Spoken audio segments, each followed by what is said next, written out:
Welcome. We are opening up the case file on one of the most enduring, fascinating, and frustrating mysteries in American history. We are. We're talking about the skyjacking of Northwest Orient Flight 305 on Thanksgiving Eve, 1971. Done by a man known only by his alias, Dan Cooper, who later, through a media mistake, became famously known as D.B. Cooper. Right. The name everyone knows is actually wrong from the start. Exactly. And this incident, it's really a singularity in criminal history, especially for aviation.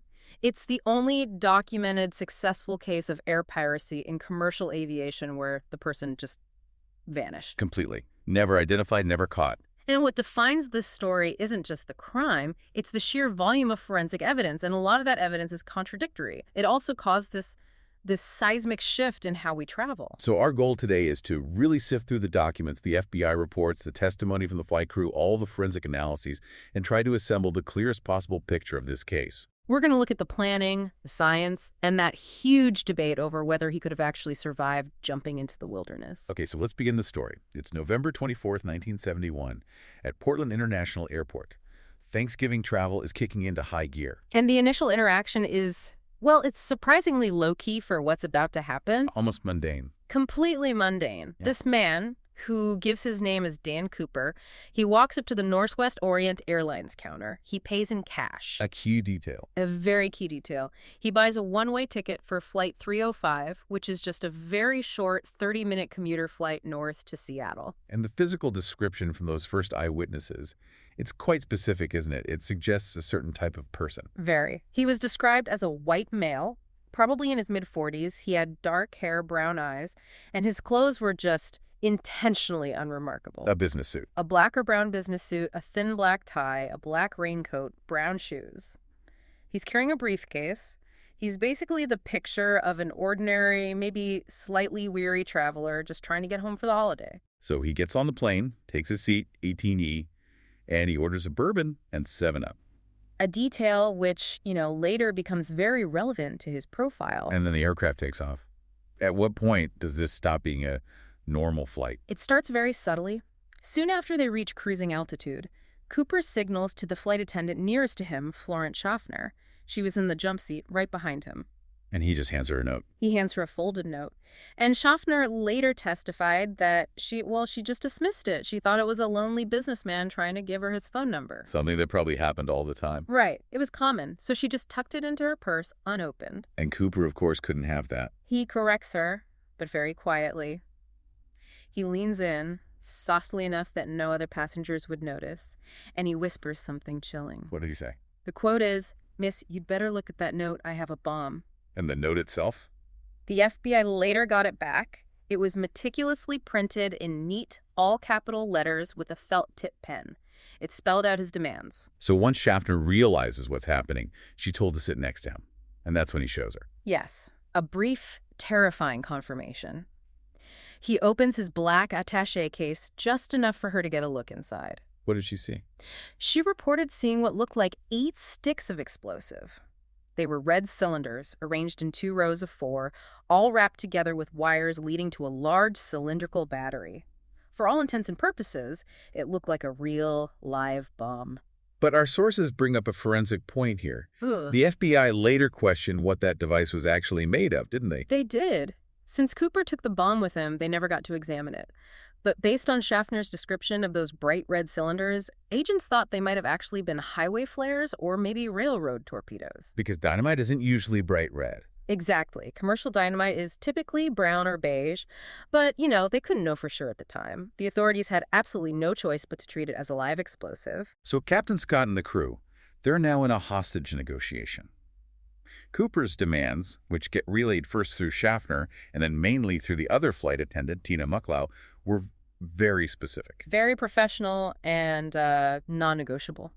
He demanded $200,000 in unmarked American currency. Specifically $20 bills. Specifically 20s. To give you some perspective, adjusted for inflation, that's roughly $1.6 million today. And he also wanted parachutes. Yes, 4 of them. 2 reserve parachutes, which are worn on the chest, and 2 main parachutes worn on the back. Let's pause on that demand. 4 parachutes. Why not just 1? This is where you really see his tactical intelligence. By demanding 4, he's creating a very credible threat. Yeah. that he might take a hostage with him. Exactly. The implication was crystal clear. If the authorities tried to give him a non-functional or sabotaged parachute, he would risk the life of an innocent person who would be forced to jump with it. It completely eliminated the possibility of sabotage. So for the next 2 hours, the plane is just circling Puget Sound while the ransom is being prepared on the ground. And during that time, Tina Mucklow becomes the primary liaison. She spent more time with him than anyone. What was her impression of his demeanor? Her testimony is just vital. She described Cooper as being remarkably calm. She said he was not nervous, even rather nice. Not what you'd expect. Not at all. He wasn't cruel or panicked, which just defied the typical profile of a hijacker. His composure suggests either a lot of practice or just an incredibly steady personality. She also noticed something else, something surprising. His familiarity with the local area. Yes, that's a key point. At one point, he looks out the window into the dark and says, looks like Tacoma down there. Which it was. And then later, when the authorities told the cockpit the parachutes were coming from McChord Air Force Base, Cooper overheard it. He immediately commented that McChord was only a 20-minute drive from the airport, SeaTac. That's a level of local knowledge that suggests he'd lived there, or maybe was stationed there. It strongly points to prior residence or military service right there in the Seattle area. And Mucklow actually asked him about his motive, why he picked Northwest Airlines. She did, and he apparently laughed a little. He said, "It's not because I have a grudge against your airlines, it's just because I have a grudge." A grudge in general. A general grudge. And he clarified that this flight and this specific type of aircraft, the 727, simply suited his plan perfectly. Which reinforces that this was all meticulously planned around the plane's technical specs. Absolutely. The motive was some wider grievance, but the execution was all about the 727. Okay, so the logistics of the ransom. The plane circles for 2 hours while the FBI scrambles. They're photographing $10,000 $20 bills on microfilm. It's a painstaking process, takes a lot of time, but it was absolutely essential later on. That was maybe the one successful piece of preemptive evidence gathering. It was. That microfilm is how they identified the bills found years later. So the plane finally lands at SeaTac around 5:46 p.m. Al Lee, Northwest Seattle operations manager, is the one who delivers the 19-pound money bag and the 4 parachutes. And Cooper had one more instruction for him. He did. Lee was specifically told to wear civilian clothes to avoid any hint of official authority. Once Cooper had the cash and the chutes, he kept his word. He released the 36 passengers. And I think we really need to pause here and acknowledge the experience of those passengers, and especially the crew who remained. Captain Scott, First Officer Radazak, Flight Engineer Anderson, and of course, Tina Mucklow. Their cooperation under that kind of pressure with a bomb threat was just instrumental. Absolutely remarkable composure. After the passengers were off, Mucklow brought the parachutes to Cooper. The reserves came from a local skydiving school, the mains from a stunt pilot. She even offered him the printed instructions. And he said... He just brushed her off, said he didn't need them. Then there was a delay during refueling and a slightly, an absurd moment. It was. Cooper had told them to put the money in a knapsack, but they delivered it in a bank bag. So what did he do? He was clearly annoyed. The refueling was already taking forever. They needed 3 separate fuel trucks. So to solve the money bag problem, he pulls out a pocket knife. Another sign of his preparation. It is. And he cuts the fabric canopy away from one of the reserve parachutes. He just destroys it. Then he stuffs some of the money into the now empty parachute container, using it as a second bag. It's a bizarre move. It is. Destroying a perfectly good parachute to make a bag. It would become a huge point of contention later when people debated his supposed parachuting expertise. So tanks are full. He has the money. Cooper then kicks off phase 2. And this required an even greater level of technical knowledge. The new flight plan was a southeast course, supposedly toward Mexico City. Which he would never make from Seattle. No, not with the limits he was putting on the 727. It required a refueling stop in Reno. And this is where the profile of Dan Cooper shifts, isn't it? It goes from smart criminal to something more like aviation insider. It absolutely does. The instructions he gave for the aircraft's configuration were precise and, they were non-standard. What were they? He demanded a minimum airspeed, about 100 knots, a maximum altitude of 10,000 feet. He wanted the landing gear to stay down. Okay. The wing flaps lowered to 15 degrees. And this is key. The cabin had to remain completely unpressurized. Let's break that down, because those are crucial details. Why the 15-degree flap setting? That flap setting is the giveaway. Yeah. A Boeing 727 is a powerful jet. To fly at that slow 100 knots is only about 115 miles per hour, and that low without stalling, you have to deploy the flaps. To get more lifts. More lift and more drag. And 15 degrees is the absolute perfect setting to achieve that specific flight profile. Any pilot who didn't have very specific knowledge of the 727's flight envelope wouldn't have known to ask for that exact angle. And the combination of low speed, low altitude, and an unpressurized cabin that served a dual purpose. It did. First, it made the jump survivable. It mitigated the brutal wind chill and the lack of oxygen you'd face at a normal cruising altitude. But more importantly, that specific configuration forced the 3 pilots in the cockpit to stay intensely focused on manually flying the plane. It basically tied their hands. It completely incapacitated them. They couldn't try any evasive maneuvers or communicate detailed plans to the ground. They were just too busy flying the plane. Cooper first wanted to take off with the aft the rear staircase already down. Yes, but the officials in Seattle refused. They said it was too dangerous, so he conceded, saying he'd just deploy it himself once they were airborne. Which brings us to Cooper's most profound and really unique piece of knowledge. The aft air stair. The Boeing 727, with its 3 engines in the back, had this retractable staircase at the rear of the plane. It was designed so it could land at smaller airports without traditional jetways. And Cooper knew its secret. He knew its fatal flaw. He knew that the switch to lower that staircase, which was located in the rear of the cabin, could not be overridden by the pilots from the cockpit. Once it was activated, they were helpless to stop it. That's a terrifying detail for an airline. And it was information that civilian flight crews just didn't have. There was no normal scenario where they would ever need to lower those stairs in the middle of a flight. Which led the FBI to speculate about his background. It led them to believe he must have had specialized military or even intelligence training. The 727 was known to be used by the CIA during the Vietnam War. Specifically by a group called MACVSO. The Military Assistance Command Vietnam Studies and Observations Group, a special ops unit. They used 727s for covert missions like dropping agents and supplies into enemy territory. That connection points to a very specific, classified background. So Flight 305 takes off again around 7:40 p.m., heading south toward Reno. And they weren't alone. No. They were being tailed at a distance by 2 military F-106 fighters and a T-33 trainer jet.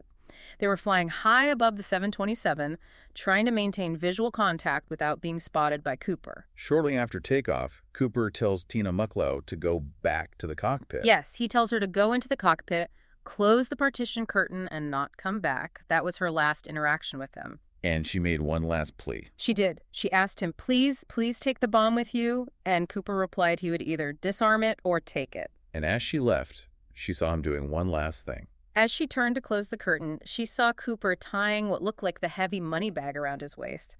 That was the last confirmed sighting of Dan Cooper. The moment of his escape is marked very clearly in the flight data, isn't it? It is. At 8 p.m., a warning light flashes on the cockpit panel. The aft stairs had been deployed. The crew said their ears popped because of the sudden change in cabin pressure. And then, about 15 minutes later. At 8:13 p.m., the aircraft's tail section pitched upward, just for a moment. It was followed by a slight dip, which the pilots immediately corrected. And the FBI was able to replicate that exact movement. They did extensive tests. They used a 200-pound sled to mimic the weight of Cooper and his gear, and they pushed it out of the air stair. They confirmed that the moment that weight leaves the aircraft, you get that distinct, small, upward pitch of the tail. He was gone. He was gone. He jumped somewhere over the rugged terrain of southwest Washington. The plane continued on, landing in Reno at 11:02 p.m. with the stairs still down, and the search began. Before we get into the physical evidence, we have to talk about the administrative mistake that gave this man his legendary but wrong name. It's such a strange footnote to the story. The hijacker called himself Dan Cooper. Just Dan Cooper. But an early reporter, James Long, misheard or misrecorded the name as D.B. Cooper. And once that error hit the UPI wire service, it just stuck. D.B. Cooper became cemented in the public mind. So, the plane lands in Reno. The FBI secures the crime scene. What did they find? They found a few key pieces of forensic evidence right there in seat 18E. The main things were a black clip-on necktie and a gold mother-of-pearl tie clip. The tie was traceable. It was. It was from JCPenney, but that specific style of clip-on had been discontinued back in 1968. So that gives you a little time window. And there was more. Yes. They also found 8 Raleigh filter-tipped cigarette butts in the ashtray. and a single strand of what looked like a head hair on the headrest. Which sounds like a forensic jackpot. Yeah. DNA everywhere. It should have been. And this is where we have to discuss the immense investigative failure that has haunted this case for decades. The loss of evidence. The loss and destruction of definitive samples. I mean, it's one of the most frustrating parts of this whole investigation. They did manage to build a partial DNA profile from the tie in the 2000s, but it wasn't a complete profile. But the other items... The hair sample was just lost. It vanished while being stored on a microscope slide. And even worse, the 8 cigarette butts, which were just soaked in Cooper's saliva and would have guaranteed a full DNA profile, they were destroyed. Destroyed by who? By the Las Vegas field office years earlier. It was just a standard evidence cleanout. They were cataloged and then disposed of. The single most promising source of his identity was just eradicated by the investigation itself. Which means they could never definitively link any of the thousands of suspects to the crime scene using DNA? Never. It's a tragedy for the case. It meant every subsequent investigation had to hinge on that one piece of evidence that was left, the tie. And that tie yielded its own fascinating, almost microscopic clues, but not until nearly 40 years later. Right. That's the 2009 analysis. This was a team of citizen investigators. They used an electron microscope to analyze tiny particles that were clinging to the fabric of that tie. And what did they find? They found a very specific cocktail of metallic and rare earth elements, things like unalloyed titanium, bismuth, antimony, cerium, and strontium sulfide. That combination is highly specific. What does pure unalloyed titanium tell you? Back in the 1970s, pure titanium was incredibly rare and difficult to work with. It was used almost exclusively in highly specialized areas. Like aerospace. Exactly. In the fabrication of early jet engine parts and airframes, because it's so strong and lightweight, it points immediately toward the aerospace industry. And the other elements narrowed it down even more. They did. Cerium is used in specialized alloys, and strontium sulfide was used in phosphorescent coatings, like on old cathode ray tubes. The specific mix of these elements strongly suggested Cooper wasn't just a pilot or a soldier. He was likely an engineer, a metallurgist, or a supervisor in a high-tech manufacturing plant. Maybe even at Boeing. Possibly at Boeing's supersonic transport project, which was active then, or maybe a firm in Portland like Teledyne or Tektronix. It radically changed the profile from a desperate ex-military guy to a corporate insider. But that highly technical profile, it just clashes with another fact, doesn't it? The fact that he jumped with a useless parachute. That is the core contradiction of the whole case. How can a man with enough technical knowledge to basically fly a 727 from the passenger cabin, who knows about flap settings and the secret of the air stair, also make such a profound amateur mistake? He took the wrong parachute. He took a dummy parachute. Mucklow saw him cut the canopy from one of the reserves to use it as a bag. The rigger who supplied the chutes later testified that the other reserve, the one Cooper actually took with him, was an unusable training chute. How was it unusable? Its canopy had been sewn together for static line training exercises. It was completely useless for a free fall jump. A real expert would have known instantly by the harness and the feel of the pack that it was wrong. So how do you square that circle? The only way to reconcile it is to assume he was an expert in aviation mechanics and operations, but not necessarily an expert current skydiver. He knew how to get out of the plane, but maybe not how to land safely. This all fed into the search efforts, which started with these computer models pointing to a drop zone near Mount St. Helens. A massive search operation began. FBI, the Army, local law enforcement. But the terrain there is just brutal. Dense, old-growth forest. If he landed even slightly off target, finding him would have been next to impossible. And for 9 years, nothing. The case went cold. Almost nothing. There was one minor find in 1978. A deer hunter found the 727's instruction placard for lowering the aft air stair. The little laminated card. Right. And it was found 13 miles east of Castle Rock, which helped confirm the plane's general flight path during the jump. But the real breakthrough, or maybe the real source of confusion, came in 1980 at a place called Tina Bar. It was a momentous discovery. An 8-year-old boy, Brian Ingram, was on a family picnic digging a fire pit on a sandy beach along the Columbia River. And he found money. He found 3 packets of decomposed $20 bills totaling $5,800.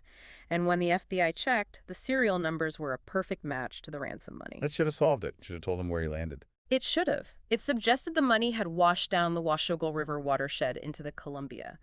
But the geological and biological evidence, it just introduced these huge conflicts with the timeline. What did the geologists find? A geologist named Leonard Palmer examined the site. He found two distinct layers of sand and sediment underneath the money. Underneath it. Right. And he concluded that the bills could not have been there before a major dredging operation that the Army Corps of Engineers did in 1974. The money was on top of the 1974 dredge spoil. So, the money arrived on that beach years after Cooper jumped. That's the stunning conclusion. And it gets weirder. They analyzed the diatoms, the microscopic algae clinging to the bills. Okay. Diatoms have seasonal growth patterns, and the types they found on the money indicated that the bills had entered the water during a spring bloom months after the November hijacking. So if the money was deposited years after the jump, during the spring, it completely undermines the theory that he just died on impact and the money washed out soon after. It shatters that theory. It implies one of two things. Either Cooper survived, held on to the money for years, and then discarded some of it near the river, or someone else found Cooper's body and the money, held on to it, and then for some reason dumped a portion of it into the river years later. The money didn't solve the case. It made the mystery exponentially more complex. Let's try to synthesize all of this into a profile of the man himself. The FBI put one together in 1973, based mostly on what Mucklow and Schaffner described. Right, the composite portrait.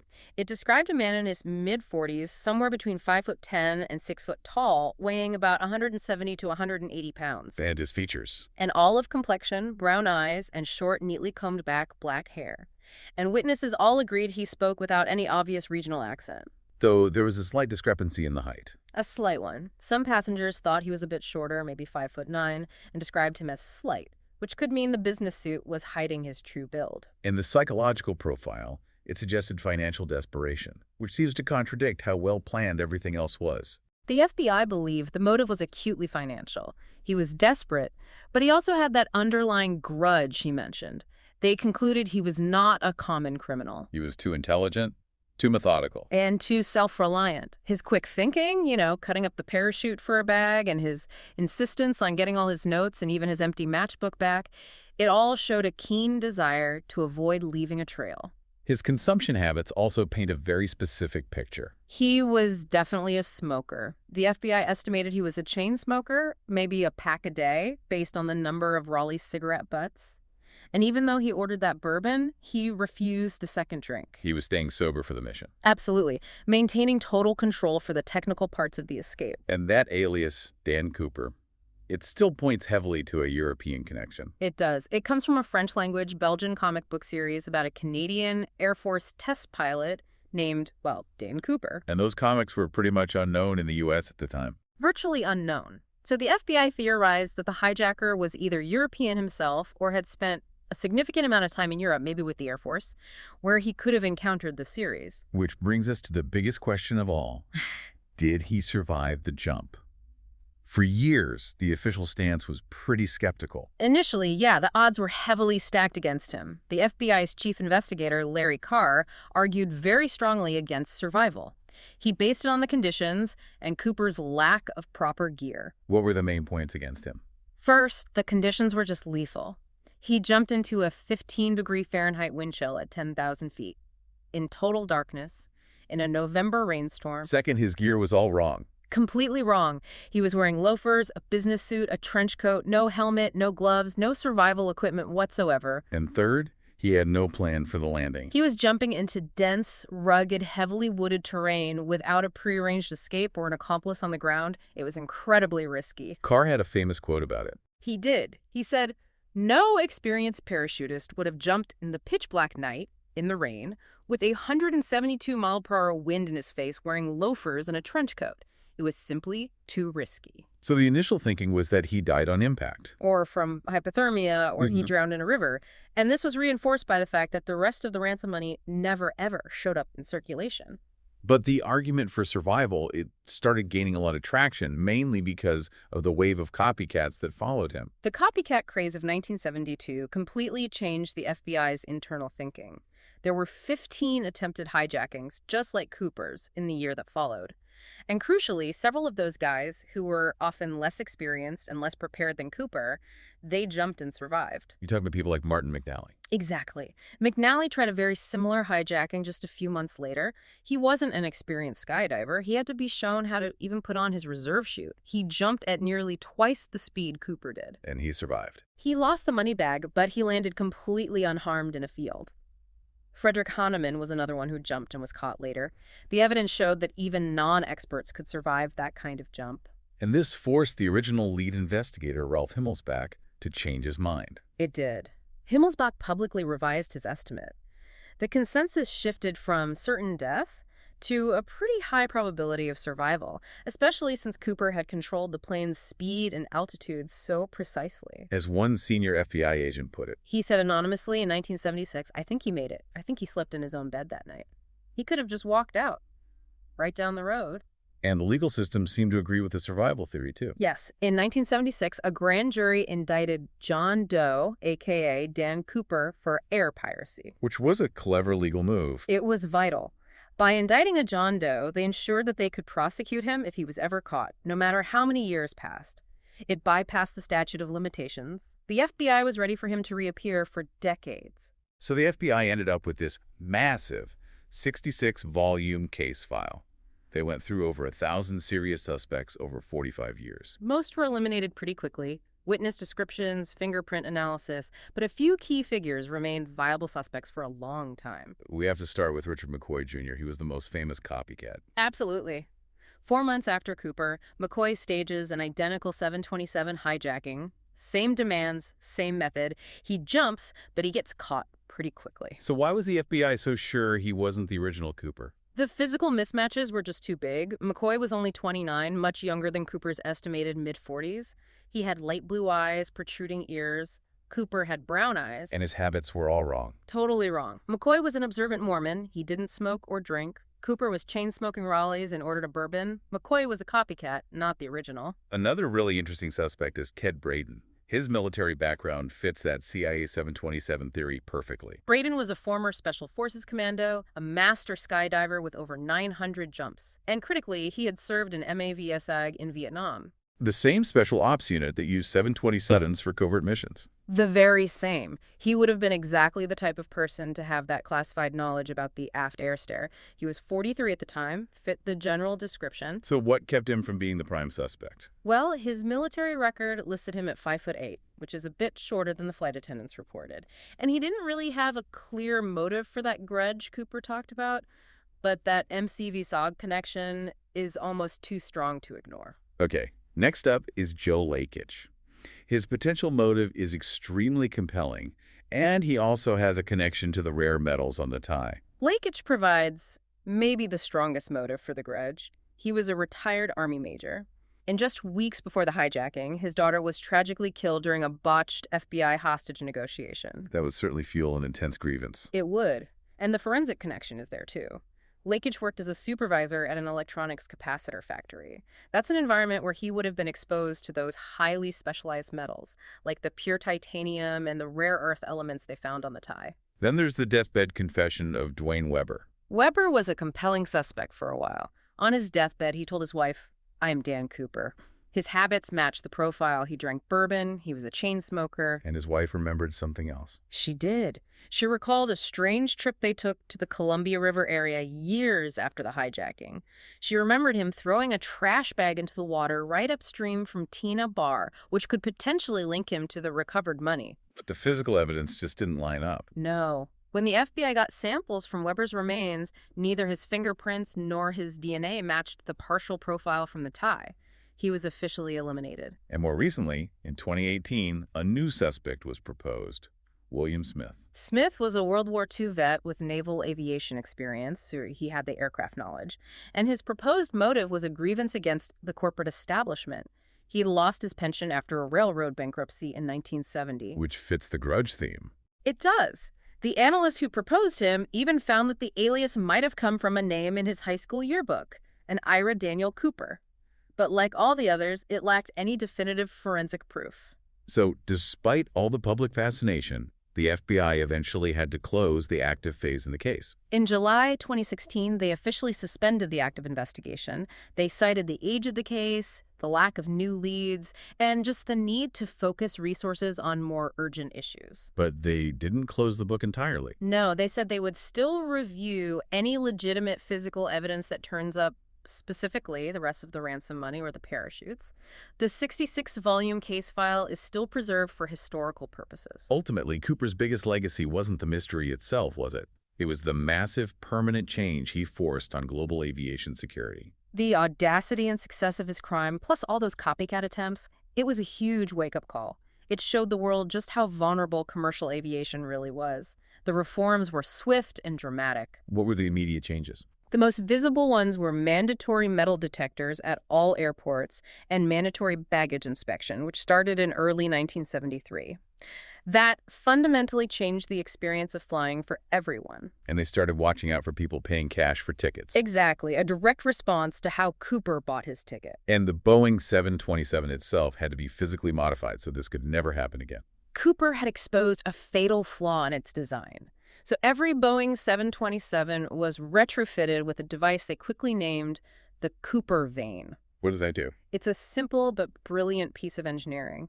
It's a spring-loaded wedge on the outside of the plane. Once the aircraft gets up to speed, the air pressure pushes the vane out, and it physically locks the aft air stair mechanism. You can't lower it until the plane slows down to land. That one small device permanently sealed his escape route. It did. They also mandated peepholes in all cockpit doors so the crew could see what was happening in the cabin without opening the door. Beyond security, Dan Cooper has become this mythical figure in popular culture, a modern anti-hero. He's the perfect American outlaw.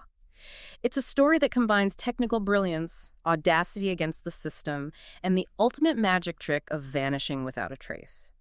Even if he was, as investigator Ralph Hemmelsbach called him, a rotten, sleazy crook, the way he did it ensured his legend would live on.